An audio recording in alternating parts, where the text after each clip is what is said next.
आम कौन सी दल बंधु ना कहीं वर्तमान सुधा देशर स्वतंत्र 70 वर्ष होगा कांग्रेस शासन कलानी बीजेपी शासन कलानी आउ राज्य बीजेडी भी शासन कलानी कौन सी दल साधारण जनकर कौन सी समाधान करना अधिकार देना तेणु आम कौन सी दल सागर गठबंधन ना जो दल आम एका लड़ाई करूँ संविधान अधिकार जहाँ अच्छी संविधान में समस्त समान अधिकार पाइबा यही नवभारत निर्माण सेवा पार्टीर मुख्य उद्देश्य और मुख्य लक्ष्य। आमर मूर्धा सब हूँ जमी राज्यर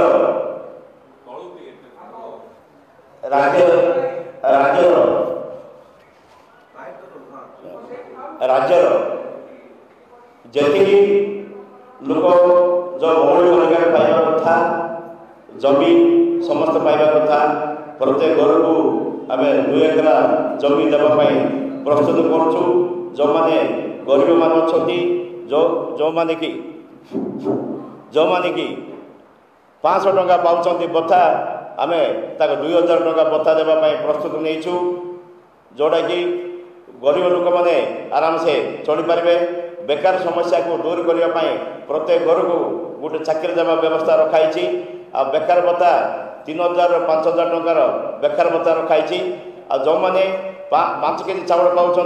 आमर प्रति गरीब परिवार को जो मैंने अच्छा परिवार साधारण वर्ग को 10 किलो चावल आ जो मैंने अन्य वृद्धा वृद्धि अच्छा से 40 केजी चावल देवाई आमर इस्तार रखाई जोटा कि देशर जो मैंने गरीब अच्छा जो गरीब देशर जी संपद अच्छी जो मैंने पाइबा कथा आज पर्यंत पाई ना कौन पाई ना जमी जंगल संपत्ति जी जो मैंने 10% लोक पाखे जी संपत्ति माड़ी बस 90 भाग लोक जो गरीब अच्छा से गरीब को ए दन्यर संपत्ति बांटापी यही पार्टीर मुख्य उद्देश्य और मुख्य लक्ष्य। निर्वाचन वर्तमान आम 147 एमएलए 21टा एमपी देवाई आम प्रस्तुत करुँ वर्तमान ऑल ओडिशार यही योजना ता संगे संगे आमर देश में भी केतरा राज्य में आम एमपी सीट भी देवाक जाऊँ तेणिकी आगामी दिन में राज्यर ओडिशा राज्यर 147 MLA देवु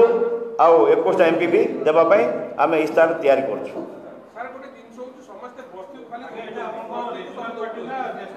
national party all India basics दौर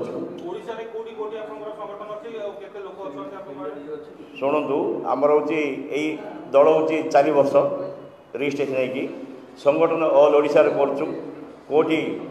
हाई लेवल जाइए कौटी लेवल अच्छी संगठन आरंभ करुँ देश भी तेलंगाना भी गत थर आम देलु एवं आंध्र भी दौचु अन्य स्टेट भी देकी आसु अन्य सिंबल भी। जातक विचार वास्तु विचार माटी परीक्षा पई संपर्क करंतु साधक नागानंद को 9439159052।